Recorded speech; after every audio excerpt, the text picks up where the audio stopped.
Okay, வெளிப்படுத்தக்கூடியதான 2வது அதிகாரத்தினுடைய முடிவிற்குள்ளாக நம்ம வந்திருக்கிறோம். ஏறக்குறைய 4 சர்ச்சஸை குறித்து இப்போ நாம் பார்க்க போகிறோம். 4வது திருச்சபையை குறித்து நாம் பார்க்க இருக்க போகிறோம். எபேசு சபையை குறித்து நம்ம பார்த்தாச்சு. தென் அடுத்து சிமிர்னா சபையை குறித்து பார்த்தாச்சு. பெர்கமு சபையை குறித்து பார்த்தாச்சு. இன்றைக்கு தியத்திரா திருச்சபையை குறித்து நாம் பார்க்க இருக்கிறோம். எபேசு சபை ஆதி அன்பை இழந்ததான சபை. எபேசு அர்த்தம் கிடையாது, அது ஒரு நகரத்தினுடைய பெயர். எபேசு சொன்னது எபேசுன்னு ஒரு நகரத்தினுடைய பெயர், அர்த்தம் கிடையாது, பெயர் அர்த்தம் கிடையாது. ஆகவே எபேசு பட்டணத்தில் இருந்ததான அந்த திருச்சபையானது ஆதி அன்பை இழந்ததான திருச்சபையாக இருந்தது. ஆகவே அன்பை இழந்ததான திருச்சபை என்பது எதை குறிக்கிறது என்பதை நாம் பார்த்தோம். அதே போல் சிமிர்னா திருச்சபை, சிமிர்னா அப்படின்னா அதற்கு அர்த்தங்கள் உண்டு. அதற்கு வெள்ளை போலம் என்று சொல்லி ஒரு அர்த்தம் இருக்குது. காரணம், சிமிர்னா சபை பாடுகளை அனுபவிக்கக்கூடியதான திருச்சபையாக இருக்கிறது. ஆகவே அந்த திருச்சபையில் எந்த ஒரு கண்டனத்தையும் நாம் பார்க்க முடியாது. உன் பேரில் எனக்கு குறை உண்டு எனக்குதான காரியத்தை நம்ம பார்க்க முடியாது. கடவுளுடைய பாராட்டுதலையும் அவருடைய கிரியைகளுக்கு உண்டானதான செயலுக்கு உண்டானதான பலனையும் சிமிர்னா சபைக்கு நாம் பார்க்கலாம். 3வது திருச்சபை பெர்கமு, நாம் போன வாரம் பார்த்ததான திருச்சபை. பெர்கமு என்பது சமரசம் செய்து கொள்ளக்கூடியதான திருச்சபை. கடவுளுடைய வார்த்தையோடு கூட சமரசம் செஞ்சு கொள்ளக்கூடியதான காரியம். ஏன்னா எபேசு சபையில் எப்படி கள்ள உபதேசங்கள், தவறான போதனைகள் அதிகமாக இருந்ததோ அதே போல் பெர்கமிலையும் தவறான போதனைகள் இருந்தது. ஆனால் எபேசு சபையானது 40 வருட போராட்டத்தின் கீழ், அதாவது 57லிருந்து 55, ஏற்கனவே நான் சொல்லியிருக்கிறேன். அப்போஸ்தலர் 20:28 எழுதுகிறார். கிபி 55 அப்போஸ்தலனாகிய பவுல் எபேசு சபை தலைவர்களுக்கு எழுதும்போது எழுதுகிறாரு, ஆகையால் தேவன் தாமே தம்முடைய சுய ரத்தத்தினால் சம்பாதித்து கொண்டதான திருச்சபைக்கு பரிசுத்த ஆவியானவர் உங்களை கண்காணிக்கல வைத்தபடியினாலே உங்கள் மந்தையை குறித்து எச்சரிக்கையாக இருங்கள். 29 சொல்லுவார், நான் போன பின்பு உங்களை தப்ப விடாதபடிக்கு கொடிதான ஓநாய்கள், இந்த ஹெரசி என்று சொல்லக்கூடியதான தவறான போதனை குறித்தான எச்சரிப்பை கிபி 55 என்ன சொல்கிறார் அப்போஸ்தலர் பவுல் அங்கே பேசுகிறார். அப்போஸ்தலர் நடவடிக்கைகளில் கிபி 97 யோவான் எழுதுகிறாரு. அது முற்றிலுமாக அழிக்கப்பட்டு இருக்கு. நடுவில் அங்கங்கே பவுல் எச்சரிப்பை கொடுத்து கொண்டே வர்றார். எபேசியருக்கு எழுதும்போது சொல்லுவார் 3வது அதிகாரத்தில் 4வது அதிகாரத்தில், நீங்கள் மனுஷருடைய தூதும் தந்திரம் வஞ்சிக்கிறதுக்கு எதுவான போதனைகளினாலே, பலவிதமான போதனைகளால் நீங்கள் காற்றில் அடிபட்டு அலையிடுகிற மரங்களைப் போல் நீங்கள் இருக்காதீங்க. இன்னும் ரொம்ப சீரியஸ் ஆயிடுச்சு அவர் எழுதும் பொழுது. தென் அடுத்த பொழுது தீமோத்தேயுக்கு எழுதும்போது அதே மாதிரி தான் சொல்லுவார்.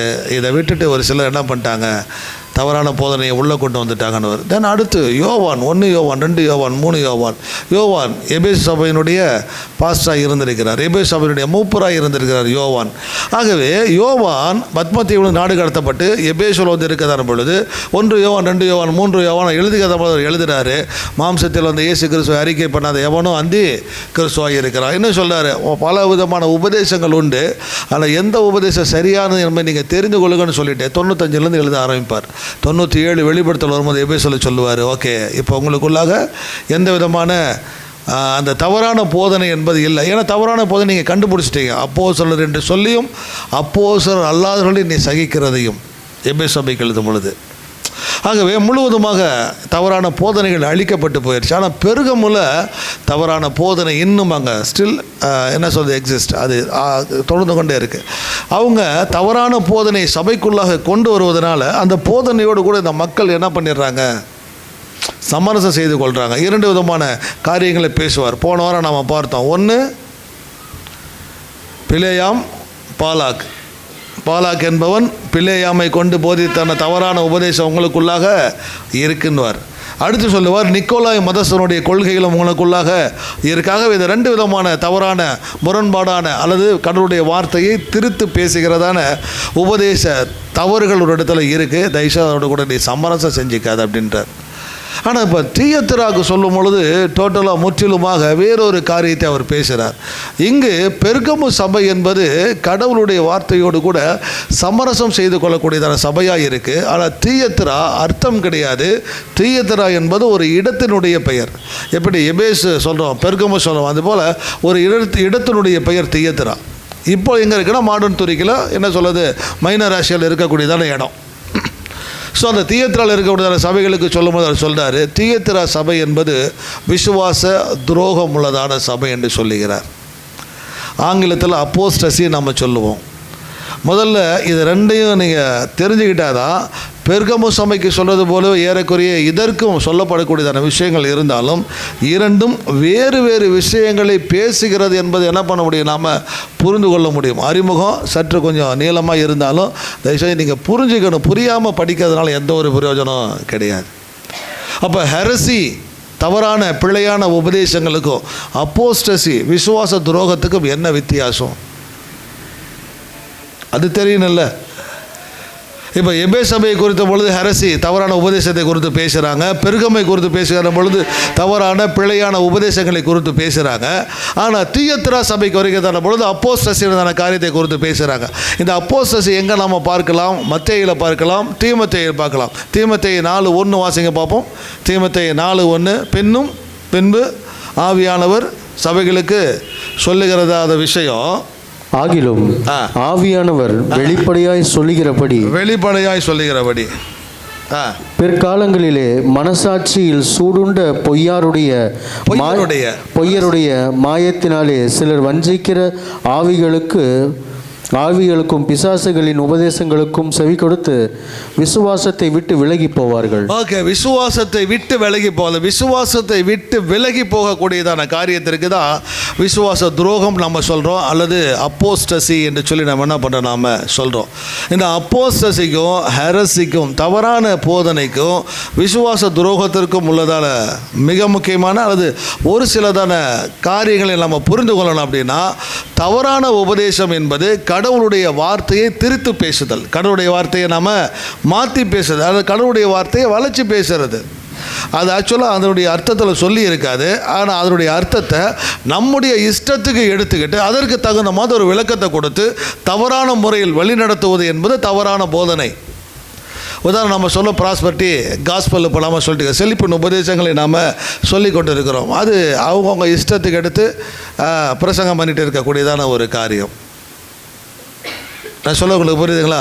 இல்லை இப்படி நாம் சொல்லலாம். எது கிருபையினால் விசுவாசத்தை கொண்டு ரட்சிக்கப்பட்டீர்கள், இது உங்களால் உண்ணானதல்ல, இது தேவனுடைய அப்போ ரட்சிப்பு என்பது கிருபையினாலே மாத்திரம் என்று தான் வேத வசனம் சொல்லிக்கிறது, கடவுளுடைய வார்த்தை சொல்லுது.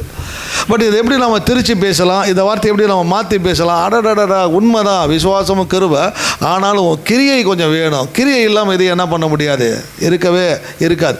உன்னுடைய செயலும் கடவுளுடைய கிருபையும் சேரும் பொழுது தான் நீ ரட்சிக்கப்படுவா என்று சொல்வது முற்றிலும் கடவுளுடைய வார்த்தைக்கு விரோதமானது, எதிரானது, மாற்றி பேசுவது. நான் சொல்வது உங்களுக்கு புரியுதுங்களா? ஹலோ, புரியுதா நான் சொல்கிறது? ரட்சிப்பு என்பது முழுவதுமாக அவருடைய கிருபையை சார்ந்தது, நம்மகிட்ட ஒன்றுமே கிடையாது. நம்ம சொல்ல வேண்டியதெல்லாம் ஆண்டவரே நான் பாவி, அவ்வளோதான், வேறு எதையும் நம்ம சொல்லக்கூடாது, சொல்லவும் முடியாது. அதுதான் நிறைய இடங்களில் கோடிட்டு காட்டப்படுது. 2 தீமோத்தேயு 1:9, தீத்து 3:5 இது எல்லாம் நீங்கள் படிச்சுக்க அப்படின்னா சொல்லுவோம், நாம் செய்த நீதியான கிரியை நிமித்தம் அவர் நம்மை ரட்சியாமல். அதான் சொல்லப்பட்டோம். நான் நல்லவன் அப்படின்றதுக்காக எனக்கு ரட்சிப்பு கிடைத்ததுன்னு சொல்கிறதுக்கு எதுவுமே கிடையாது. அவங்க கெட்டவங்க, அதனால் அவங்க ரட்சிக்கப்படுறதுன்னு சொல்கிறதுக்கு வாய்ப்புகள் கிடையாது. ரட்சிப்பு என்பது பொதுவானது, அது கடவுளுடைய கிருபையினால் நமக்கு கிடைக்கப்பட்டதான ஒன்று. இதை யாராவது மாற்றி இல்லை உங்கள் செயலுக்கு நீங்கள் அழுவணும், நீங்கள் ஃபாஸ்டிங் போடணும், நீங்கள் எல்லார்ட்டையும் போய் மன்னிப்பு கேட்கணும், அப்போ தான் நீங்கள் ரட்சிக்கப்படுவீங்க அப்படின்னா அது தவறு. இதுதான் தவறான உபதேசம் நாம் சொல்கிறோம். இயேசுவானவர் கடவுளுடைய குமாரன், அவர் கடவுள், அவர் கிரியேட்டர், உருவாக்குபவர், அவர் உண்டாக்கப்பட்டவர் அல்ல. கொலோசியர் புத்தகம் முழுவதும் அதை குறித்து தான் பேசுது. 1ஆம் நூற்றாண்டு முழுவதும் ஹெரசி தவறான உபதேச கோட்பாடுகள்னா இயேசுவையும் அவருடைய தெய்வீகத்துவத்தையும் அவருடைய மனுஷத்தன்மை ரெண்டு, அவருடைய தெய்வீகத்துவம் கேள்வி கேட்கப்பட்டு கொண்டே வந்துச்சு. அவரை அக்செப்ட் பண்ணவே கிடையாது. அவரை மனிதனாக தான் பார்த்தாங்க, கடவுளுடைய காரியம் கிடையவே கிடையாது. இது தவறான உபதேசம். இன்றைக்கி ஜெகோவா விட்னஸ் சொல்கிறாங்க இல்லையா, இயேசு அல்லாமல் நம்ம என்ன பண்ண முடியாது, பிதாட்ட நம்ம போக முடியாது, ஒத்துக்கிறாங்க. அவரே வழி, இயேசு அல்லாமல் பிதாவிடத்தில் போகவே முடியாது. அவர் தேவைதான், ஆனால் அவருடைய குமாரன், அவர் கடவுள் அல்ல, யெகோவா தான் கடவுள் அப்படின்றாங்க. அதான் அன்றைக்கி நான் உங்களுக்கு சொன்னது, ஒரு பாலில் ஜஸ்ட் ஒரு துளி மஞ்சளை விட்டோம் அப்படின்னா பால் முழுவதும் என்ன ஆயிரும்? இதில் எது அதிகம், பாலா மஞ்சளா? ஆனால் எவ்வளோ தான் பாலில் மஞ்சளை கலந்தோம், ஒரே ஒரு ட்ராப் தான். ஓகே, இதுதான் தவறான உபதேசத்தினுடைய நிலை. சொல்கிறது, பேசுகிறது, கேட்குறது எல்லாம் அப்படி சரியாக, ஏன்னா எங்கே அவங்க நமக்குள்ளாக அந்த விஷத்தை கலக்கிறார்கள், அந்த கலரை கலக்கிறாங்கன்னு நமக்கு தெரியாது, மாட்டிப்போம். அதுக்கு தான் பைபிளை படிங்க, சரியான உபதேசத்திற்குள்ளாக நிலைத்திருக்க பாருங்கன்னு சொல்கிறது. நம்ம வாழ்க்கையை நம்ம ஈஸியாக நம்ம கெடுத்துருவோம், ஆத்மாவை அழிச்சிருவோம். சொல்ல உங்களுக்கு புரியுதா? ஸோ இதெல்லாமே தவறான உபதேசங்கள். ஏன்னா தவறான உபதேசங்கள் சபைக்கு உள்ளாக, திருச்சபைக்கு உள்ளாக இருந்து மக்கள் அதை என்ன பண்ணும், கெடுக்கும். சபைக்கு உள்ளே இருக்குது, அது வெளியேறாது, அது வெளியே போகாது. ஆனால் நமக்குள்ளாக அது என்ன பண்ணிட்டு இருக்கோம், இண்டிவிஜுவலில் குரூப் திருச்சபைக்குள்ளாக அது நமக்குள்ளாக என்ன பண்ணிட்டு இருக்கோம், அது மாற்றங்களை அல்லது தவறான வழியில் நம்மளை நடத்துவதற்கு அதில் நம்ம பயன்படுத்தி கொள்வோம் தவறான உபதேசங்கள். ஆனால் விசுவாச துரோகம் என்பது என்னன்னு கேட்டிங்கன்னா, நாம் கொண்டிருக்கக்கூடியதான விசுவாசத்தை, நம்முடைய நம்பிக்கையை நாம் மறுதலித்து முழுவதுமாக கிறிஸ்துவை விட்டு வெளியேறுதல். சொல்லுவது புரியுதா? ஆரம்பத்திலேருந்து நான் நம்பிக்கையில் வரேன், ஆரம்பத்திலேருந்து இயேசுவை நான் கடவுளை ஏற்றுக்கொண்டு வரேன். ஒரு பாயிண்டில், ஒரு நிலை எனக்கென்று சொல்லி வருகிறதான பொழுது, அந்த நிலையில் நான் இதுவரையிலும் நான் கொண்டிருந்த நம்பிக்கையை, இதுவரையில் நான் வச்சிருந்த விசுவாசத்தை எல்லாம் விட்டுட்டு முற்றிலுமாய் அவரை மறுதலித்து, என்னுடைய விசுவாசத்தை நான் மறுதலித்து, என்னுடைய நம்பிக்கையை நான் மறுதலித்து அவரை விட்டுட்டு வேறொரு தெய்வத்தையோ அல்லது வேறொரு மார்க்கத்தையோ நான் தெரிந்து கொண்டு வெளியேறுவதற்கு பெயர் தான் விசுவாச துரோகம். சொல்கிறது உங்களுக்கு புரியுதா? தவறான உபதேசன்றது வேறு, ஹெரசின்றது வேறு, அப்போஸ்டசி அப்படின்றது வேறு. தவறான உபதேசம் சபைக்கு உள்ளாக இருந்து நம்மளை எல்லாம் குழப்பிட்டு இருக்கோம். ஆனால் அப்போஸ்டசி என்பது இண்டிவிஜுவல், தனிப்பட்ட முறையில் ஒரு மனிதனுடைய உள்ளத்தில் அல்லது ஒரு தனிப்பட்டதான மனிதனை முழுவதுமாக கிறிஸ்துவத்தை விட்டு வெளியேற்றுவது.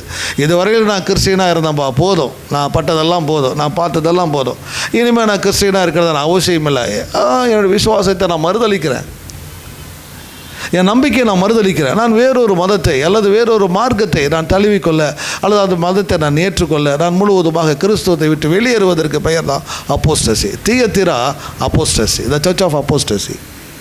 விசுவாச துரோகம் பண்ணியதான திருச்சபை. ஆகவே தான் இந்த 7 சபைகளுக்கு எழுதுகிறதான பொழுது தியத்திராக்கு எழுதின அளவுக்கு ஒரு பெரிய காரியத்தை என்ன பண்ணலாங்க, எழுதவே இல்லை.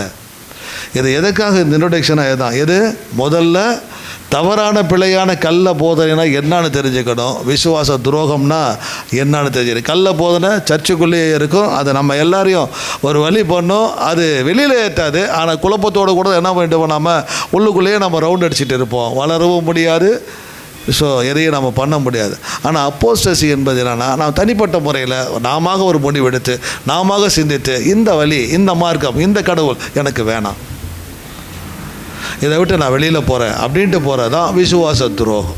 அதை தான் 1 தீமோத்தேயு 4:1 சொல்லுறது, ஆகிலும் ஆவியானவர் வெளிப்படையாய் சொல்லுகிறதாவது, மேலும் கடைசி காலங்களில் மனசாட்சியில் சூடுண்ட பொய்யர் அவளுடைய வார்த்தைகளுக்கும் பிசாசுனுடைய உபதேசங்களுக்கும் செவி கொடுத்து விசுவாசத்தை விட்டு அந்த விலகுது, அதுக்கு பேர் தான் அப்போஸ்டசி. இது வரைக்கும் நான் சரியான ஒரு பாதையில் நான் வந்துட்டு இருந்தேன், ஆனால் அந்த பாதையில் நடக்காமல் இப்போ நான் வேறொரு பக்கம் நான் விலகி போகிறேன் பார்த்தியா, மாறி போகிறேன் பார்த்தியா, டோட்டலாகவே அந்த பாதையிலே கண்டினியூ பண்ணதில்லை, டோட்டலாகவே நான் விலகி போகிறேன் பார்த்தியா, அந்த விலகுதல், விசுவாசத்தை விட்டு விலகுதல் பெயர் தான் விசுவாச துரோகம்.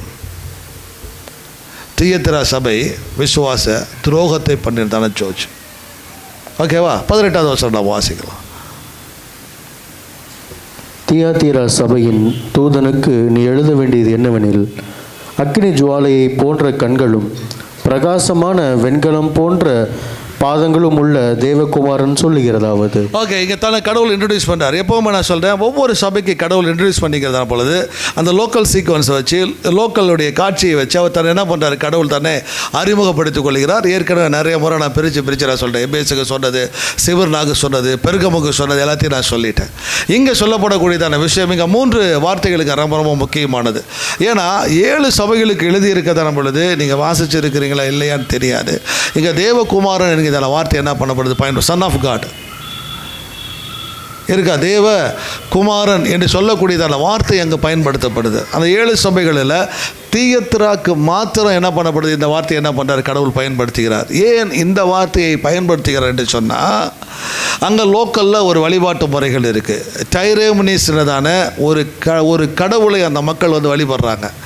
இந்த கடவுள் யார் அப்படின்னா என்ன சொல்கிறது, ஒரு போர் வீரன், நகரத்தை பாதுகாக்கிறவர் அல்லது அந்த சமூக மக்களை பாதுகாக்கிறதான கடவுளாக அங்கீகரித்து அந்த டைரோமினிஸ் என்று சொல்லக்கூடியதான அந்த மனிதனை கடவுளாக அவர்கள் ஏற்றுக்கொண்டு கடவுளாக வழிபட்டு கொண்டிருக்கிறாங்க. அந்த வழிபாட்டு முறை அங்கே ரொம்ப அதிக என்ன சொல்கிறது பாதிப்பை அந்த மக்களிடையே ஏற்படுத்தி வைத்திருந்தது. நீங்கள் TYRAMNOS அப்படி அந்த வார்த்தையை நீங்கள் டைப் பண்ணி அப்படி உருவத்தை நீங்கள் கூகுளில் தேடுனீங்க அப்படின்னா, குதிரை மேலே ஏறி இருப்பார், இரண்டு பக்கமும் என்ன சொல்கிறது அவர் கையில் வச்சுருக்கிறார் ஈட்டி, ரெண்டு பக்கமும் ஷார்ப்பனாக இருக்கும். ஒரு பக்கம் ஈட்டி, யூஸ்வலாக நம்ம ஈட்டி பார்த்துருப்போம், ஜாவ்லின் த்ரோ பண்ண மட்டும் பார்த்துருப்போம். ஈட்டின்றது ஒரு பக்கம் தான் கூராக இருக்கும், இன்னொரு பக்கம் என்ன இருக்காது, இருக்காது. TYRAMNOS இது எங்கே இருந்ததுன்னா தீயத்திராவு தான் மிகப்பெரிய வழிபாட்டு முறை. அவருடைய பாதுகாப்பினுடைய கடவுள் குதிரை மேலே உட்காந்துட்டு இருப்பார், இரண்டு பக்கமும் என்ன பண்ணிருக்கு, ஈட்டி இருக்கும். அவன் என்ன சொல்கிறாங்க அப்படின்னா, இது பாதுகாப்பு, பலம் மற்றும் என்ன சொல்கிறது அதிகாரம், இதை மூன்றையும் குறிப்பதற்காக அவருடைய கையில் அந்த ஈட்டி இருக்கும்.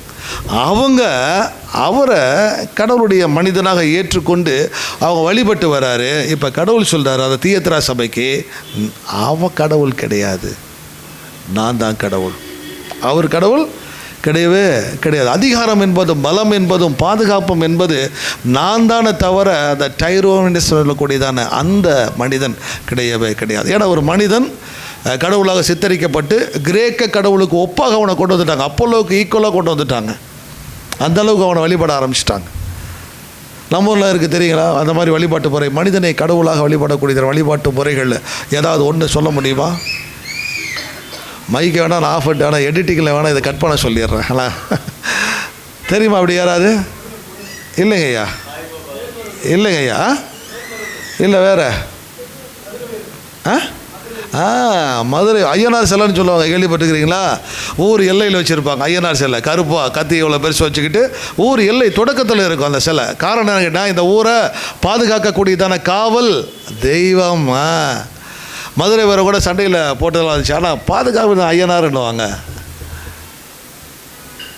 நம்ம தமிழ்நாட்டில் இருக்கக்கூடியதான பழக்க வழக்கம் வர இப்போ அவர் சொல்லும்போது அங்கே தேவகுமாரன் அல்ல ஐயனார் அல்லன்னு போட்டால் நம்ம உடனே புரிஞ்சுப்போம். அடடா ஆமாம், இதெல்லாம் இது வரைக்கும் நம்ம ஊரில் இதுதானே காவல் தெய்வமாக பாதுகாக்கிறதா எல்லை தெய்வமாக நம்ம நினச்சிட்டு இருக்கிறோம். ஓ அப்போ இது அல்ல. ஸோ அந்த சீன் அந்த தீயத்திரா படத்தில் நிலவி வந்ததான வழிபாட்டு முறையை கொண்டு கடவுள் பேசுகிறார். டைரோமினிஸ் is not a god, was not god, நான் தான் கடவுள் அப்படின்றார்.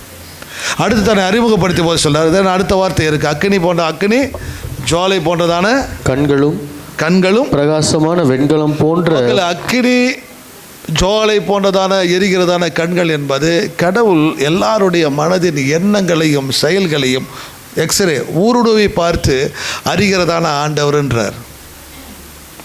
வெளிப்புறமான செயல்கள் அல்ல, வெளிப்புறமான காரியங்களை நான் பார்ப்பவன் அல்ல. ஒரு சபை அப்படின்னா, ஒரு மக்கள் விசுவாசிகள் அப்படின்னா, அவருடைய எண்ணங்களையும் செயல்களையும் அவருடைய இருதயங்களையும் நான் ஊருடுவி ஆராய்ந்து அப்போ சொல்ல வர்றாருன்னா, சர்ச்சில் என்ன நடக்குது ஏது நடக்குது, ஒவ்வொரு மக்கள் எப்படிப்பட்டவங்க இருக்குன்னு எனக்கு தெரியுன்ட்டார். நம்ம வெளிப்புறகமாக நம்ம எப்படி இருக்கிறோம், நீ மனுஷன் நீ பார்க்கும்போது நீ வெளிப்புறகமாக தான் எப்படி இருக்க, ஆனால் என்ன நான் பார்க்கும்போது ஸ்கேனிங் பண்ணுறேன்றார். இப்போ இருக்க எம்ஆர்ஐயாக இருக்கலாம், சிடியாக இருக்கலாம், அதை விட மோர் பவர்ஃபுல்ன்றார். அப்படி தான் அதை சொல்லார், கண்கள் பார்ப்பவைகள். அப்போ ஆராய்கிற கடவுளான கடவுள்னார். தென் அடுத்து பாதங்கள், பெண்களை பாதங்கள் என்பது ஜட்ஜ்மெண்ட் நியாய தீர்ப்பை குறித்து பேசக்கூடியதான காரியம். அப்போ உன்னை ஆராய்ந்து அறிகிறேன், அதற்குள்ள நியாய தீர்ப்பை கொடுக்கக்கூடியதான கடவுள் நான் தான்றார். எப்படி அறிமுகப்படுத்திக் கொள்கிறார்? உன்னை ஆராய்ந்து அறிந்து உன்னுடைய காரியத்திற்கு உண்டானதான கிரியைகளுக்கு உண்டானதான தண்டனையை பலனை கொடுக்கக்கூடியதான கடவுள் நான் ஒருவனே என்று சொல்லி தீயத்திரா பட்டணத்துக்கு தன்னை அறிமுகப்படுத்திக் கொள்ளும் போது அப்படி அறிமுகப்படுத்திக் கொள்கிறார். தென் அடுத்த காரியம் 19வது வசனம், உன் கிரியைகளையும் உன் அன்பையும் உன் ஊழியத்தையும் உன் விசுவாசத்தையும் உன் பொறுமையையும் நீ முன் செய்த கிரியைகளிலும் பின்பு செய்த கிரியைகள் அதிகமாக இருக்கிறதையும் அறிந்திருக்கிறேன். ஓகே, முதல் வார்த்தை கடைசி வார்த்தை. முதல் வார்த்தை உன் கிரியைகளை அறிந்திருக்கிறேன். அப்புறம் கடைசியில் சொல்றாரு, நீ முன்பு செய்ததை விட இப்போ நீ என்ன பண்ற, நீ அதிகமாக நீ செய்து வரக்கூடியதான கிரியைகளை நான் அறிந்திருக்கிறேன். என்ன சொல்ல வர நீங்க அப்படின்னா, தியத்திரா பட்டணம் ஒரு பெரிய அளவிற்கு அரசியல் பின்புலம் உள்ளதான பட்டணம் கிடையாது. பொலிட்டிக்கல் இன்ஃப்ளூயன்ஸ் அதிகமாக கிடையாது. இது கிரேக்கர்களையோ அல்லது ரோம கலாச்சாரத்திலோ சீஷர் வழிபாட்டு முறையோ மற்ற எந்த ஒரு தெய்வத்தினுடைய வழிபாட்டு முறைகளை கொண்டதான என்ன சொல்கிறது அந்த ஃபேமஸான அந்த மாதிரி ஒரு புகழ்பெற்றதான நகரமும் கிடையாது. ஆனால் ஒரு விஷயம், அது டெக்ஸ்டைல் சிட்டி. அங்கே இருக்கக்கூடியதான என்ன சொல்கிறது துணிகள், நெய்தல், வீவிங் மிக என்ன சொல்கிறது ஃபேமஸ். அது மாத்திரமல்ல, டையிங், சாயம் நினைக்கிறாங்க இல்லையா, அந்த சாயம் நினைத்து வியாபாரம் பண்ணுறதுல அவ்வளவு பெயர் பெற்றதான அந்த அந்த பட்டணத்தினுடைய செல்வ செழிப்பை அந்த ஒரு பர்பிள் கலரில் அல்லது ப்ளூ கலரில் அவங்க டை பண்ணி விற்கக்கூடியதான் அந்த துணி தான். எங்கே நாம் பார்க்கலாம் அப்படின்னா அப்போஸ்தலர் நாம் பார்க்கலாம். 16ஆம் அதிகாரம் நான் நினைக்கிறேன், லீதியால் என்று சொல்லக்கூடியதான ஒரு விலை தான். அப்போஸ்தலர் 16 அப்போஸ்தலர் 16 1614. அப்பொழுது தியாத்தீரா ஊராலும் இரத்தாம்பர விரிக்கிறவளும் ரித்தாம்பரம் அப்படின்றது ஐமீன் துணியை உருவாக்கி அதை டையில் பண்ணி அதை டையிங்லேருந்து வெளியில் எடுத்து விற்கக்கூடியவர் விற்கிறவளும் தேவனை வணங்குகிறவருமாகிய லீதியால் என்னும் பேருள்ள ஒரு ஸ்திரீ கேட்டுக்கொண்டிருந்தாள். பவுல் சொல்லியவைகளை இந்த லீதியால் மிகப்பெரிய பணக்காரி, அநேகருக்கு உதவி செய்கிறவளாக தான். இந்த லீதியால் மிகப்பெரிய பணக்காரி. எதனால்? இந்த வியாபாரம் செய்வதனால அவளுக்கு அவ்வளோ பணம் வருது. இப்போ கடவுள் என்ன சொல்ல வர்றா, உன் கிரியைகளை நான் அறிந்திருக்கிறேன், நீ முன்ன செஞ்சதை விட இப்போ நீ செஞ்சுட்டு வர அப்படின்னா எந்த ஒரு குறையும் இல்லை. செல்வ செழிப்பான சிட்டியாக இருந்ததுனால இந்த மக்கள் அநேக தான தர்மங்களை அவங்க பண்ணுறாங்க, அநேக உதவிகளை அவங்க பண்ணுறாங்க. நிறைய சேரிட்டி ஒர்க்ஸ் என்ன பண்ணுறது இந்த தியேட்டரால் நடக்குது. சபையின் மூலமாக நிறைய காரியங்கள் நடக்குது. இன்னும் சொல்ல போல ஒருத்தர் இப்படி சொல்கிறார், இந்த முதல் ரோட்டரி கிளப்புன்றது அங்கே தான் உருவானதுன்றார். இந்த ஃபஸ்ட்டு ரோட்டரி கிளப் அப்படின்னு எதை சொல்லலாம், தியேட்டரா பட்டணத்தில் நடைபெற்றதான செயல்களுக்கு நாம் ஒப்பிட்டு நாம் சொல்லலான்றார். ரோட்டரி கிளப் தெரியலையா? ஓகே, அது சமூகத்தில் பல நல பணிகளை உதவிகளை செய்து வரக்கூடியதான ஒரு அமைப்பு இந்தியாவில் தமிழ்நாட்டில் இருக்கக்கூடியது. அதுபோல் வெரி ஃபேமஸ் ஃபார் சேரிட்டி, உதவி செய்கிறதில் எல்லாவற்றிலும் மிக சிறந்து விளங்கினாங்க. அவர் சொல்ல, நீ முன்ன செஞ்சதை விட இப்போ நீ என்ன பண்ணுற, இன்னும் அதிகமான உதவிகளை ஏழை மக்களுக்கு நீ செய்கிற, பாதிக்கப்பட்டதான மக்களுக்கு நீ செய்கிற, தேவைப்படுகிறதான மக்களுக்கு செய்கிற. ஸோ இது எனக்கு தெரிகின்றார். அதுதான் உன் கிரியைகளை அறிந்திருக்கிறேன், முன்பு செய்தவைகளை காட்டிலும் இப்பொழுது நீ இன்னும் அதிகமாக செய்கிறேன்னா ஈகை குணம் உண்டு, இரக்க குணம் உண்டு, தாராள குணம் உண்டு. ஸோ எல்லா நல்ல குணங்களும் உன்னுடைய வாழ்க்கையில் இருக்குது. ஆனாலும் 20வது வசனம், ஆகிலும் உன் பேரில் எனக்கு குறை உண்டு. ஆகிலும் உன் பேரில் எனக்கு குறை உண்டு. நல்லா புரிஞ்சுக்கோங்க. பெர்கமு சபைக்கு சொல்லுகிறதான பொழுது 2 விஷயங்களை குறையாய் சொல்லுவார். ஒன்று, பிள்ளையாம் போதனை உன்னிடத்தில் அஃபெக்டிவாக உன்னை என்ன பண்ணுது, தாக்குது, அதனுடைய பாதிப்பு ஒரு இடத்துல இருக்குது. நிக்கோலார் மாஸ்டருடைய கொள்கை ஒரு இடத்துல இருக்குது. ஆனால் தியேத்திரா சபையில் அப்படிப்பட்ட பிரச்சனையே கிடையாது. ஒரே ஒரு பிரச்சனை தான் மிக பெருசாக இருக்குது. ஒரே ஒரு காரியம், ஆகிலும் உன் பேரில் எனக்கு ஒரு குறைவு உண்டு. ஸோ நாம் யோசித்து பார்க்கக்கூடியதான ஒரு மிகப்பெரியதான கேள்வி இது.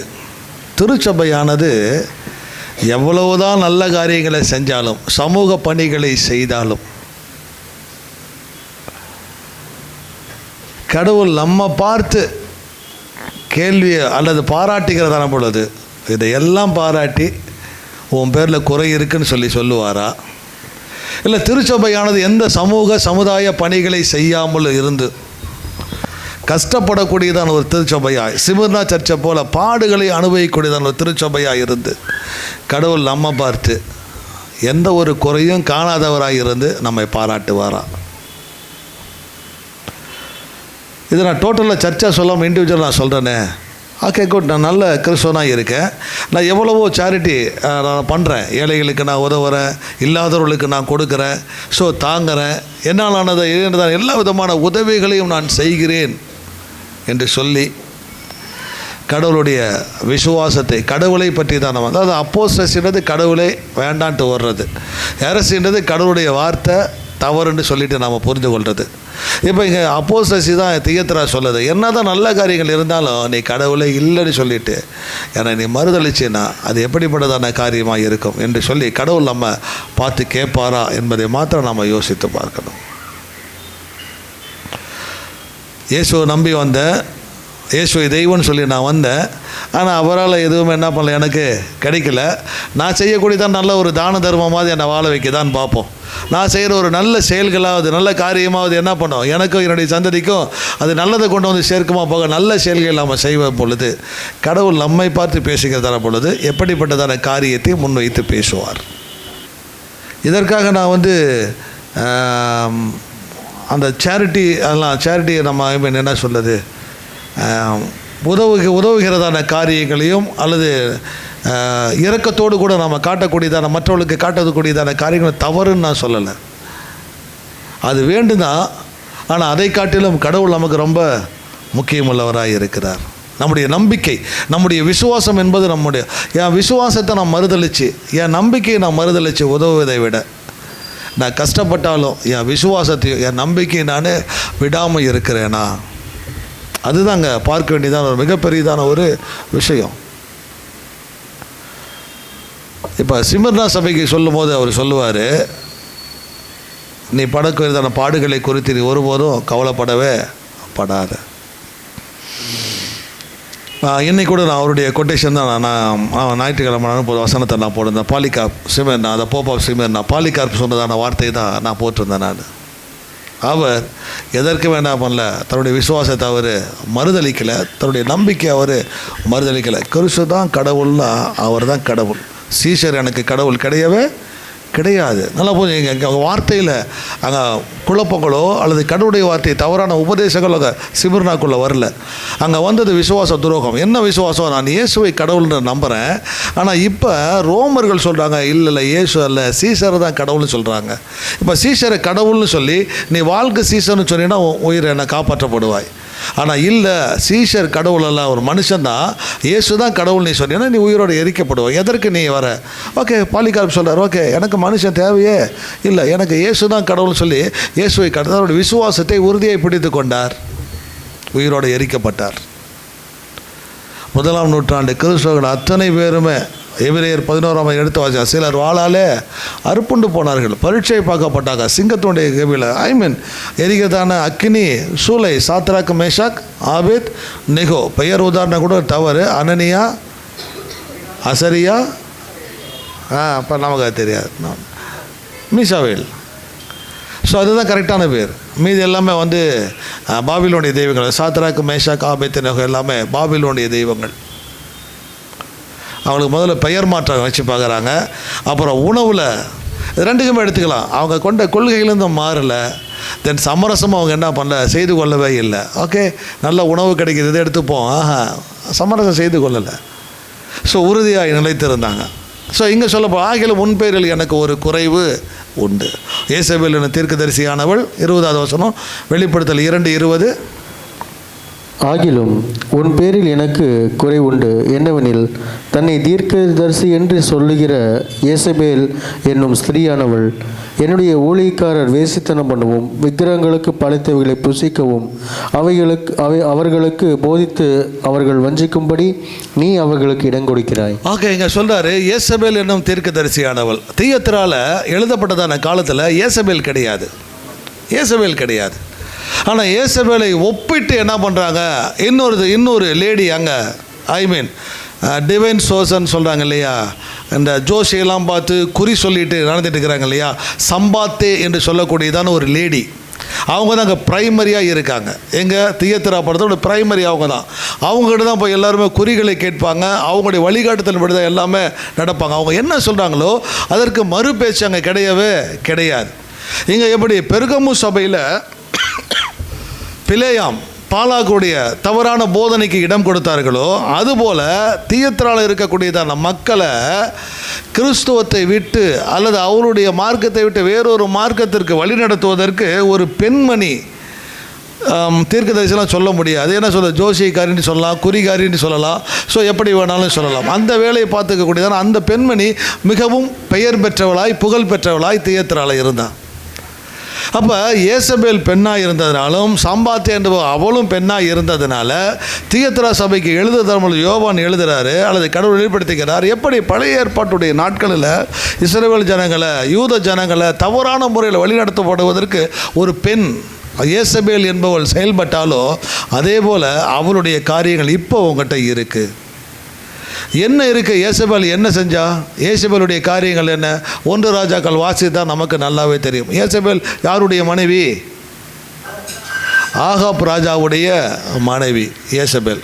ஆக்சுவலாக அவள் யூத பெண்மணி கிடையாது. அவள் யூத பெண்மணி கிடையவே கிடையாது. புறஜாதியால் இருந்ததுனால பாகாலை வழிபடக்கூடியதான வழக்கம் அவங்களுடைய முறையில் இருந்தது. பாகால் நல்ல முறையில் புரிஞ்சுக்கோங்க, பெயர் ஒன்று, ஆனால் என்ன சொல்கிறது, ஒரு கடவுள் கிடையாது. பாகால் அப்படின்னா குழுக்கள் அடங்கியதான கூட்டம், ஒரு 4-5 தெய்வத்தை அடக்கியதான குழுவிற்கு பெயர் தான் பாகால். பால், ஆங்கிலத்தில் BAL, பால், ஏதாவது ஒரு குரூப். ஸோ அவள் பல அந்நிய தெய்வங்களை என்ன பண்ணுறா, இஸ்ரவேல் ஜனங்கள் வழிபடணும்னு சொல்லி என்ன பண்ணா, அவள் ஆசைப்பட்டாள்.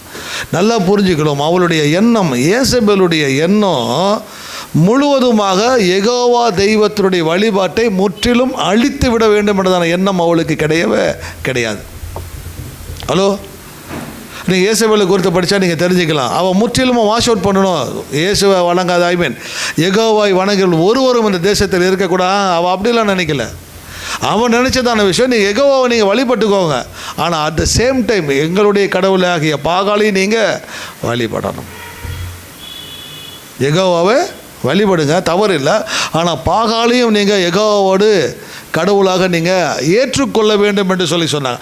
அப்போ நான் யெகோவாவை வணங்கிட்டு பாகாலையும் நான் கடவுளாக ஏற்றுக்கொண்டேன் அப்படின்னா, நானும் அறியாமலே சொல்கிறேன், யெகோவா மாத்திரம் தேவன் அல்ல, பாகாலும் தேவன். அப்போ இயேசு அல்லது யெகோவா ஒருவர் தான் கடவுள் தானே. அந்த ஒரு நிலைப்பாட்டின் கொள்கையிலிருந்து, அந்த விசுவாசத்தை விட்டு விலகி இப்போ நான் யாரையும் நான் ஏற்றுக்கிறேன், பாகாலையும் நான் ஏற்றுக்கிறேன். அதனால தான் எலியா என்ன கேட்டார், கர்மேல் மலையில் போயிட்டு என்ன கேட்டார், கர்த்தர் தெய்வனா இல்லாட்டினா பாகால் தெய்வனா? இந்த ரெண்டையும் ஏற்றுக்கிட்டாத. அதனுடைய அர்த்தம் தான், கர்த்தரே ஒன்று, கர்த்தர் தெய்வனா கர்த்தரை ஏற்றுக்கோ, பாகால் தெய்வனா பாகாலை ஏற்றுக்கோ. கர்த்தரும் வேணும் பாகாலும் வேணுன்றதான எண்ணத்தை என்ன பண்ணாத, நீ வளர்த்துக்காத, அந்த எண்ணத்தில் இருக்குது. அதே தான் ஏசபேலுடைய சூழ்ச்சி. அதான் ஏசபேல் நமக்கு கற்றுக் கொடுக்கக்கூடியதான் நல்ல ஒரு பாடம்.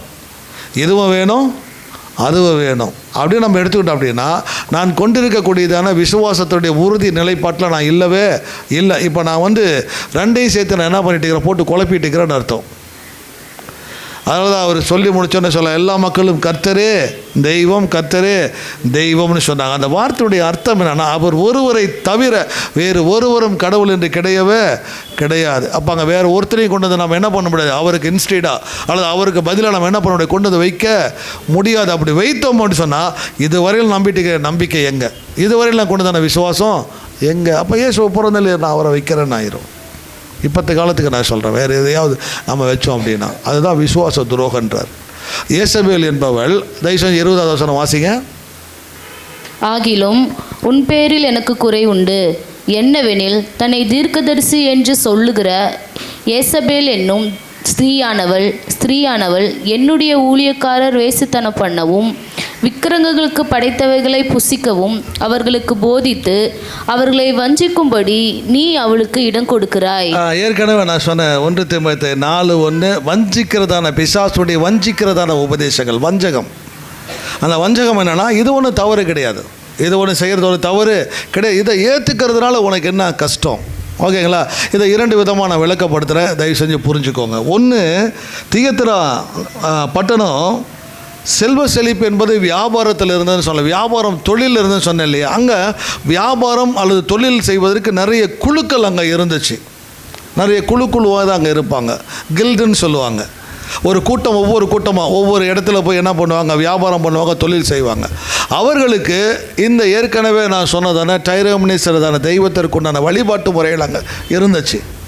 அந்த சிலைகளுக்கு படைக்கப்பட்டவைகளை புசிக்கணும்னு சொல்லிட்டு அந்த குழுக்களில் இருக்கக்கூடியதான கிறிஸ்தவர்கள் கட்டாயப்படுத்தப்பட்டாங்க. அது நடக்கக்கூடியதான படைகளுக்கும் பூசைகளுக்கும் மற்ற எல்லாருக்கும் நீங்கள் கலந்துக்கணும், அதில் ஒன்றும் தப்பு இல்லை. இதில் கலந்துக்கிறதுனால என்ன இருக்குது?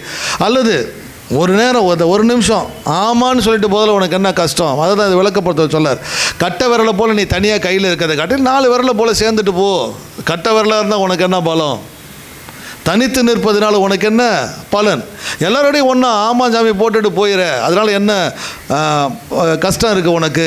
ஸோ இதுதான் அவங்க சொன்ன. அப்படி மறுத்தவங்க இல்லை நான் கட்ட வரல, தனிச்சு நான் கிறிஸ்தவன் அப்படி தான் இருப்பேன்னா வேலை கிடைக்காது, சம்பளம் இல்லை, ஸோ சமுதாயத்தை விட்டு ஒதுக்கப்பட்டாங்க.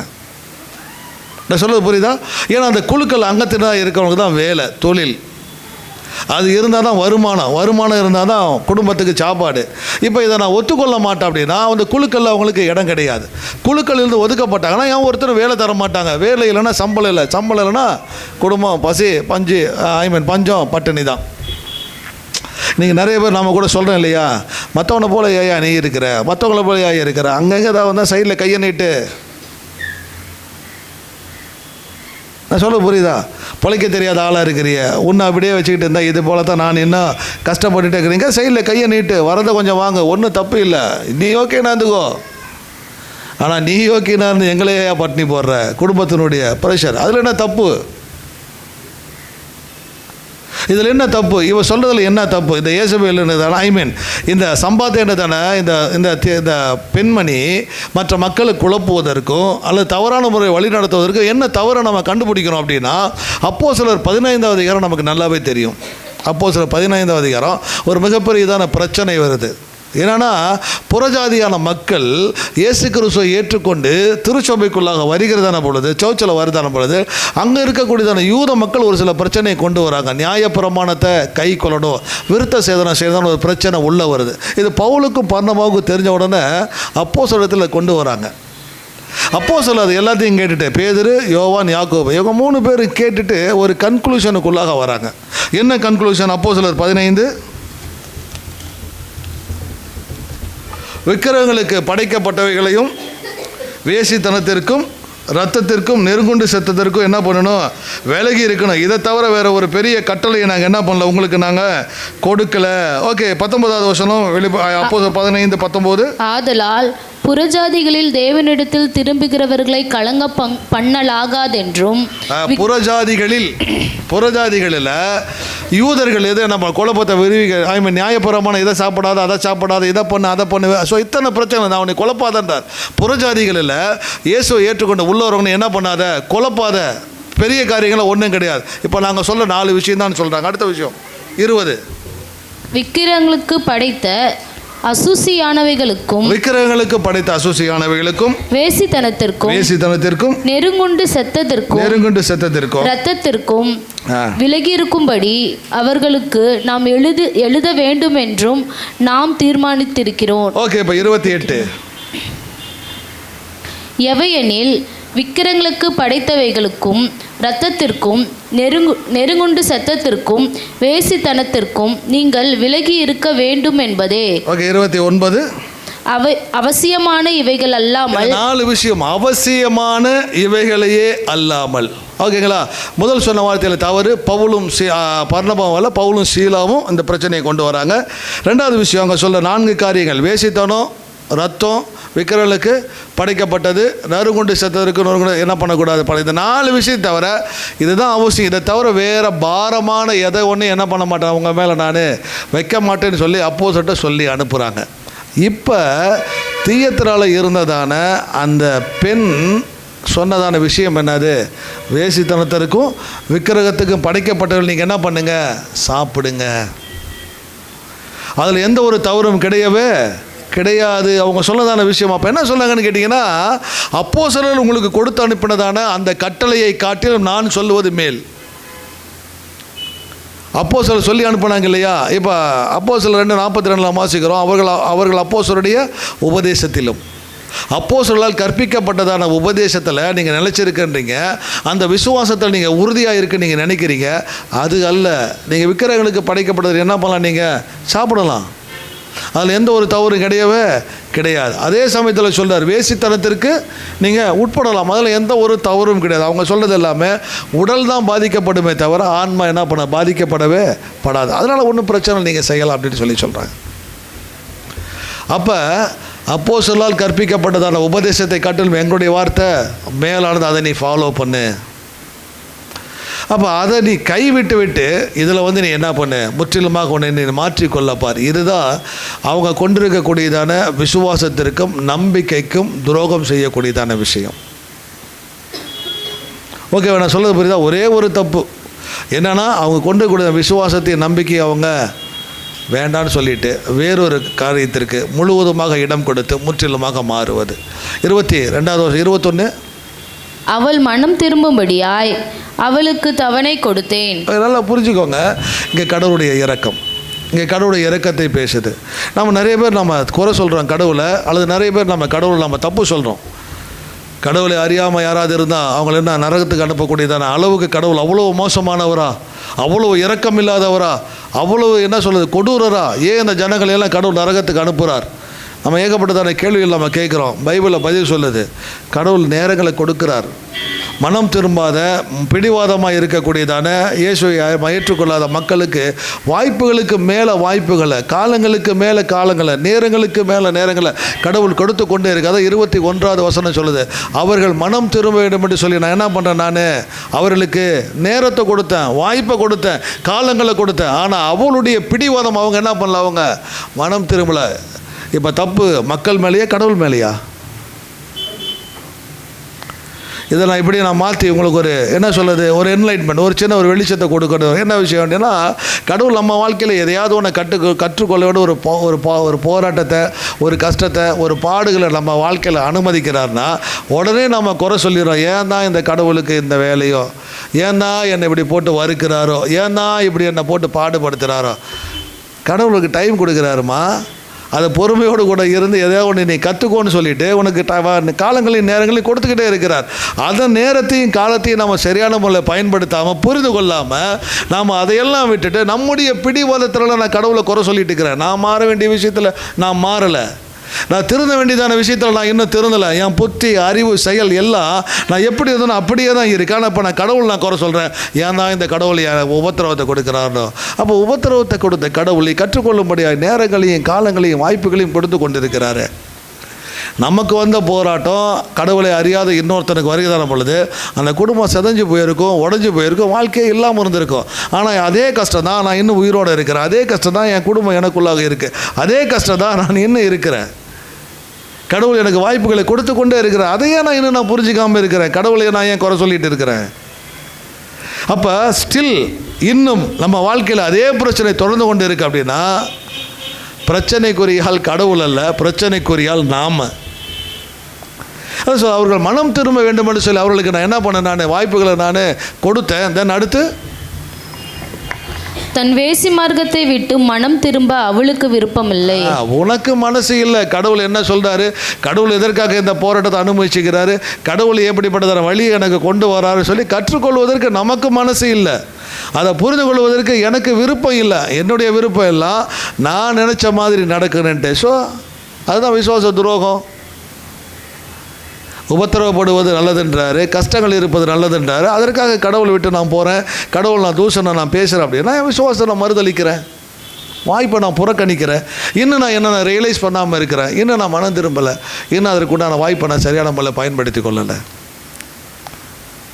அதான் மக்களுக்கு சொல்கிறார், உபதேசத்தை உனக்கு சொன்னேன், அதை கற்பித்திருக்கிறேன், அதை நான் போதித்திருக்கிறேன், எல்லாவற்றையும் நீங்கள் அறிஞ்சிருக்கிறீங்க. ஆனால் அறிந்திருந்தோம் இப்போ யாரோ ஒருத்தர் வந்து சொல்கிறதுனால, ஆமாம் இது செய்யறதுனால என்ன தப்பு, இப்படி போகிறதுனால என்ன தப்புன்னு சொல்லிட்டு என் விசுவாசத்தை விட்டு நான் விலகி நான் வேறொரு காரியத்திற்காக நான் போகிறேன் அப்படின்னா அது நாம் கடவுளுக்கு செய்யக்கூடியதான துரோகம். தியத்திரா சபையில் காணப்பட்டதான பாவம், மிகப்பெரிய பாவம். ஏன்னா இன்றைக்கி நிறைய பேர் நம்ம தான் யோசனை பண்ணிட்டு இருக்கிறோம், எதுக்கடா இந்த சர்ச்சுக்கு வரோம், எதுக்கடா நான் சொல்கிறேன் நல்லா புரிஞ்சுக்கோங்க. ஒரு சின்ன கஷ்டம் வந்து நம்ம சர்ச்சுக்கு வராமல் இருக்கிறோம் பார்த்தியா, அதுலேயே நம்ம யாருன்னு நம்ம காட்டிடுறோம். ஒரு சின்ன வலி வேதனை வந்தாலும் சர்ச்சுக்கு வராமல் இருக்கிறோம் பார்த்தியா, அப்பயும் நம்ம யாருன்னு காட்டிடுறோம். உபத்திரவத்தை சகிக்கவும், உபத்திரவத்தை பொறுத்து கொள்ளவும், பலவீனத்தை நம்ம தாங்கிக் கொள்ளவும் கடவுள் நமக்கு அது எல்லாவற்றையும் தராறு நம்பிக்கை இருந்ததுன்னா அவரை தேடி நம்ம வருவோம், அவர் பக்கம் நாம் நிற்போம். இப்போ இதுக்கு ஏதாவது வாய்ப்புகளை சொல்லி அதை நம்ம மறுதளித்து நம்ம போயிட்டு இருந்தோம் அப்படின்னா அது விசுவாச துரோகம்ன்றது அந்த பட்டியலில் நம்முடைய செயல் சேர்ந்துடும். தண்டனை என்ன தெரியுமா? அவளை கட்டில் கிடையாக்கி அவருடைய பிள்ளைகளை கொன்று அடுத்து இதோ நான் அவளை கட்டில் கிடையாக்கி அவளுடனே விபச்சாரம் செய்தவர்கள் தங்களுடைய கிரியைகளை விட்டு மனம் திரும்பாவிட்டால் அவர்களை மிகவும் உபத்திரவத்திலே தள்ளி அவளுடைய பிள்ளைகளையும் கொல்லவே கொள்ளுவேன். அப்பொழுது நானே உள்ளந்திரியங்களையும் இருதயங்களையும் ஆராய்கிறவர் என்று எல்லா சபைகளும் அறிந்து கொள்ளும். அன்றியும் உங்களில் ஒவ்வொருவனுக்கும் உங்கள் கிரிகளின்படியே பலனளிப்பேன். கடவுள் சொல்றாரு, உங்களுடைய உள்ளத்தை நான் பார்க்குறேன். ஏற்கனவே சொன்னேன், அக்னி ஜுவாலை போனதான கண்கள், அதை அப்படி நிரூபிச்சுட்டே வர்றார். நீ விசுவாசத்தை மறுதளிக்கும் போது நீ நம்பிக்கை கொண்டிருக்கதான், நம்பிக்கைக்கு நீ துரோகம் பண்ணிக்கிறதான பொழுது, அதான் அந்த விபச்சாரம் என்ன சொல்லக்கூடியது, அது அங்கே சொல்லப்படுற சென்ஸ்ன்றது வேறு.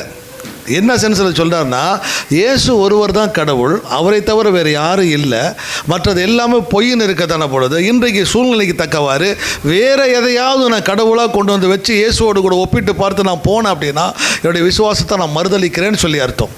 வேறு எது வேண்டுமானாலும் அங்கே வேலைக்காக அவங்க போனாங்க. யாரை? யெகோவா தேவனிட்டு மறுத்து, ஓகே விக்கிரகங்களுக்கு படைக்கப்பட்டது வேசித்தானோ, ஓகே குட் எல்லாம் பண்ணலான்ட்டு போனாங்க. எதனால்? வேலை இல்லைன்னா சம்பாத்தியம் இல்லைன்னா பொழப்பு இல்லை. கொஞ்சம் நான் அப்படி அனுசரித்து போகிறதுல என்ன, கொஞ்சம் என் நம்பிக்கையை நான் கொஞ்சம் மாற்றிக்கிறதுல என்ன. ஆனால் சொல்லார், உன் பிள்ளைகளை தண்டி பண்ணுறார், உன்னை கட்டில் கிடையாக்குவன்றார். 3வது உபத்திரவம் இன்னும் சீரியஸாக இன்னும் அதிகமாகன்றார். ஏன் தெரியுமா? கடைசியாக சொல்கிறாரு, உன் கிரியைகளுக்கு தக்கதான செயலை தான் பலனை தான் நீ அனுபவிக்கிறன்றார். உன் கிரியைகளுக்கு தக்கதான பலனை நான் உனக்கு கொடுப்பேன். தயவு செஞ்சு கடவுளை யாரும் குறை சொல்லிடாதீங்க. கடவுள் மிக நல்லவர். ஏன்னா அவரை போல் உன்னதமான கடவுள், உயர்ந்தவர், சிறந்தவர் வேறு யாருமே கிடையாது. நம்ம குறுகிய எண்ணத்தை வச்சுட்டு கடவுள் நீங்கள் பார்க்காதீங்க. இன்றைக்கி நான் அனுபவிக்கிறது என் செயலுக்கு உண்டானதான காரியன்றதை புரிந்து கொள்ள பாருங்கள். பைபிளில் என்றைக்குமே ஒரு வசனம் இருக்குது, எதை விதைக்கிறோமோ அதை நாம் அறுப்போம், எதை விதைக்கிறோமோ அதை நாம் அறுப்போம். எதை நான் செய்கிறனோ இன்றைக்கி அதை தான் என் வாழ்க்கையில் அதான் சொல்ல கடவுள் ஒன்று இருதயங்களும். தயவுசெய்து இன்னொரு முறை அந்த வசனத்தை வாசிங்க. 21, 22. அவள் மனம் திரும்பும்படியாய் அவளுக்கு தவணை கொடுத்தேன். Okay, there is a time. வாய்ப்புகள் நமக்கு நிறைய இருக்குது. ஓகே, தன் வேசி மார்க்கத்தை விட்டு மனம் திரும்ப அவளுக்கு விருப்பமில்லை. நம்ம நினைவுலேருந்து நம்ம கொண்டிருக்கக்கூடிய எண்ணத்துலேருந்து நம்ம மாற்றுவதற்கு நமக்கு விருப்பம் கிடையாது. தென் அடுத்து, இதோ நான் அவளை கட்டில் கிடையாக்கி அவளுடனே விபச்சாரம் செய்தவர்கள் தங்களுடைய கிரியைகளை விட்டு மனம் திரும்பாவிட்டால் அவர்களையும் மிகுந்த உபத்திரவத்திலே தள்ளி 23வது வசனம் ரொம்ப முக்கியம். அவளுடைய பிள்ளைகளையும் கொல்லவே கொள்ளுவேன். இதை விட்டுடுங்க. தென் அடுத்து, அவளே அப்பொழுது நானே உள்ளந்திரியங்களையும் ஒருவேளை நான் வெளிப்புறகாரமாக பார்க்கலாம் அல்லது நாம் ஒருவரை வெளிப்புறகாரமாக பார்க்கலாம். ஆனால் உள்ளத்தை பார்க்கக்கூடியவர் கடவுள் மாத்திரமே. அந்த உள்ளம் என்பது நம்முடைய எண்ணம். தயவு செஞ்சு ஏன்னா நான் கிறிஸ்தவமான பழைய மார்க்கத்தில் நான் இருந்திருக்கான எண்ணம் வந்தால் கூட அந்த எண்ணத்திற்கு உண்டான பலன் கடவுள் நமக்கு தருவார். ஓகே, உள்ளங்களையும் இருதயங்களையும் ஆராய்கிறவர் என்று எல்லா சபைகளும் அறிந்து கொள்ளும். அன்றியும் உங்களில் ஒவ்வொருவனுக்கும் உங்கள் கிரியைகளின்படியே பலனளிப்பேன். நல்லா புரிஞ்சுக்குவாங்களே, உங்களுடைய கிரியின்படியே நான் பலனளிப்பேன். இது எந்த காலம், பழைய ஏற்பாட்டு காலமாக இருந்தாலும் சரி, புதிய ஏற்பாட்டு காலமாக இருந்தாலும் சரி, எதையும் நம்ம மாற்றி பேசவும் முடியாது. யார் என்ன செய்கிறோமோ அதற்கு உண்டான பலன் தான். தயவுசெய்து சோச்சு மக்கள் நல்ல முறையில் நீங்கள் கவனம் வச்சுக்கோங்க. ஒரு கஷ்டம் நம்ம வாழ்க்கையில் இருக்குது அப்படின்னா அந்த கஷ்டத்துக்கு உண்டான நேரத்தில் நான் என்ன நினைக்கிறேன், நான் எப்படி செயல்படணும்னு நான் நினைக்கிறேன், அந்த எண்ணம் அந்த செயலுக்கு உண்டானதான பலனை தான் நம்ம வாழ்க்கையில் நம்ம பார்த்துக்கிட்டு இருக்கிறோம். எண்ணங்கள் சரியாக இருந்து பொறுமையோடு சகித்து கொள்ளக்கூடியதான கிரியை என்னுடைய வாழ்க்கையில் இருந்தேன்னா அதற்குண்டான பலனை நான் பார்ப்பேன். நான் சொல்ல வர்றது புரியுதா? அந்த தியேத்திரா சபை குறித்து ஒரே ஒரு குறை தான். என்ன குறை? விசுவாச துரோகம். வேறு எந்த குறையும் அந்த சோசியல் அவர் சொல்லவே கிடையாது. ஆக நல்லா புரிஞ்சுக்கணும். நாம் கடவுளுடைய பிள்ளைகளாக இருந்துட்டு திருச்சபை மக்கள் பேரை வச்சுட்டு நான் என்ன செய்கிறேனோ அதற்குண்டான பலனை நான் அனுபவிப்பேன். அதான் நம்ம புரிஞ்சுக்கணும். கலாத்தியர் புத்தகம் ரொம்ப ரொம்ப நல்ல புத்தகம். கலாத்தியர் நீங்கள் பார்த்தீங்களா என்னன்னு சொல்லி எனக்கு தெரியும். அது ரொம்ப ரொம்ப சிறப்பான ஒரு புத்தகம். எத்தனை அதிகாரங்கள் இருக்குது? 6 அதிகாரங்கள் இருக்கக்கூடியதான புத்தகம். ஸோ 1வது அதிகாரம் கற்றுக் கொடுக்குறது, தயவு செய்து மனுஷங்களை பிரியப்படுத்தணும் உங்கள் வாழ்க்கையை நீங்கள் வாழாதீங்க. ஆக்சுவலாக நான் ஃபேமிலிக்கு எடுக்கும்போது அதை எடுப்பேன் நான். கலாத்தியர் புத்தகத்தை மற்ற மாதிரி சொல்லுவார், தயவு செய்து அடுத்தவங்களை பிரியப்படுத்தணும், வாழாதீங்க சொல்லுவார். நான் யாரை நான் பிரியப்படுத்த நாடுகிறேன்? 1:10 நான் நினைக்கிறேன். மனுஷனையா தேவனையா? மனுஷனை பிரியப்படுத்துவனா இருந்தால் தேவனுடைய ஊழியக்காரன் அல்லவே அல்ல. ஆனால் தயவுசெய்து நம்ம சர்ச் மக்கள் யாராக இருந்தாலும் அடுத்தவங்களை சந்தோஷப்படுத்தணும், அடுத்தவங்க என்னை பார்த்து பேசுகிறேன்னு வாழாதீங்க. உங்கள் வாழ்க்கையை நீங்கள் வாழுங்க, அதுதான் நல்லது. இவன் என்ன சொல்லுவான், அவன் என்ன சொல்லுவான், அவன் என்ன சொல்லுவான், இவங்க என்ன பேசுவாங்க, அவங்க என்ன உங்கள் வாழ்க்கையை நீங்கள் வாழுங்க, உங்களுக்காக நீங்கள் வாழுங்க, வேறு யாருக்காகவும் நீங்கள் வாழாதீங்க. அடுத்தவங்களுக்காக தயவுசெய்து வாழ முயற்சிக்காதீங்க, உங்கள் வாழ்க்கை வாழ. அதுதான் யாரை நான் பிரியப்படுத்த பார்க்குறேன். என்னை சுற்றிலும் இருக்க மக்களுக்கு நான் ஒரு நல்ல வாழ்க்கையை வாழ்றேன்னு போலியான முகமூடியான ஒரு வாழ்க்கையை நான் வாழ்கிறேன்னா இல்லை உண்மையான வாழ்க்கையை நான் வாழ்கிறேன்னா? 1வது அதிகாரம் நம்ம கற்றுத்தரக்கூடிய மிகப்பெரிய பாடம். 2வது அதிகாரம் 2:25. ஆகிலும் நான் அல்ல, கிறிஸ்துவே என்னில் பிழைத்திருக்கிறார். ஆகிலும் நான் அல்ல, கிறிஸ்துவே என்னில் என்னுடைய மாம்சத்தினுடைய ஆசை இச்சைகள் நான் என்ன பண்ணேன்? கிறிஸ்துவோட கூட சிலுவையில் அறையப்பட்டேன். ஆனால் இப்பொழுது நான் பிழைத்திருக்கிறது நான் அல்ல, கிறிஸ்துவை என்னில் பிழைத்திருக்கிறேன். Don't hold your past. தயவுசெய்து உங்களுடைய கடந்த காலங்களை பிடித்து கொண்டு வாழாதீங்க. நிறைய குடும்பங்கள் வீணாக போகிறதுக்கு காரணமே பழைய காலங்களை, பழைய என்ன சொல்கிறது, நினைவுகளை, கடந்த காலத்துடைய நினைவுகளையும் நிகழ்வுகளையும் பிடித்து கொண்டு வாழ்வதனால. புருஷனோ பொண்டாட்டியோ அல்லது கணவனோ மனைவியோ தன்னுடைய கணவனிடத்திலோ மனைவிடத்திலோ கடந்த காலத்தை கொடுத்து வெளிப்படையாக பேசியிருக்கலாம். அது என்றைக்காவது ஒரு நாள் அதை பிடிச்சிக்கிட்டு வாழ்க்கையை சீரழிச்சிட்டு இருப்பாங்க. தயவுசெய்து டோன்ட் ஹோல்ட் யுவர் பாஸ்ட். அது உங்களுடைய சக்ஸஸாக இருக்கட்டும் அல்லது உங்களுடைய ஃபெயிலியர்ஸாக இருக்கட்டும், எதுவாக இருந்தாலும் உங்களுடைய கடந்த காலத்தை நீங்கள் என்றைக்காவது நீங்கள் கையில் பிடிச்சிங்கன்னா அந்த வாழ்க்கையில் உங்களுடைய பிரச்சனைகளை நீங்கள் பார்ப்பீங்க. ப்ரெசண்ட்டு அதான் சொன்ன, உங்களுக்காக நீங்கள் வாழுங்க. 2வது அதிகாரம், தயவுசெய்து கடந்த காலத்தில் நீங்கள் வாழாதீங்க. 3வது அதிகாரம் சொல்கிறது, அப்பா பிதா என்று கூப்பிடுகிற புத்திர சுவிகாரத்தின் ஆவி, அவர் சொல்லக்கூடியதான காரியம். அல்லது 3வது அதிகாரம் எதை பேசுவோம் என்னன்னு கேட்டிங்கன்னா, நாம் அடிமை, அது எங்களுடைய தகுதின்றது கடவுளத்திலிருந்து வருது. நம்முடைய தகுதி என்பது மற்றவர்களாலோ அல்லது பணத்தினாலோ பொருளினாலோ படிப்பினாலோ வருவது கிடையாது. நம்முடைய தகுதி நம்மகிட்ட இருந்த வந்தது கடவுளாக பார்த்து எனக்கு கொடுத்தது. 4வது காரியம் சொல்லாமல் அடிமை கிடையாது, அடிமைகள் அல்ல, சுயாதீனர்கள். கடவுள் நமக்கு ஒரு சிறந்த வாழ்க்கையை, சுதந்திரமான வாழ்க்கையை கொடுத்துருக்கிறார். அது அவருடைய நாமத்தின் மகிமைக்காக நீங்கள் வாழுங்க. 5வது அதிகாரம் கற்றுத்தரக்கூடியதான வார்த்தை, மாம்சத்துக்கு விரோதமாக ஆவி, ஆவிக்கு விரோதமாக மாம்சம் போராடும். ஆவியின்படி நடக்கிறவங்கள கடவுளுடைய பிள்ளைகளாக இருப்பாங்க. எப்போவுமே டோன்ட் லீன் யுவர் ஃபீலிங்ஸ்.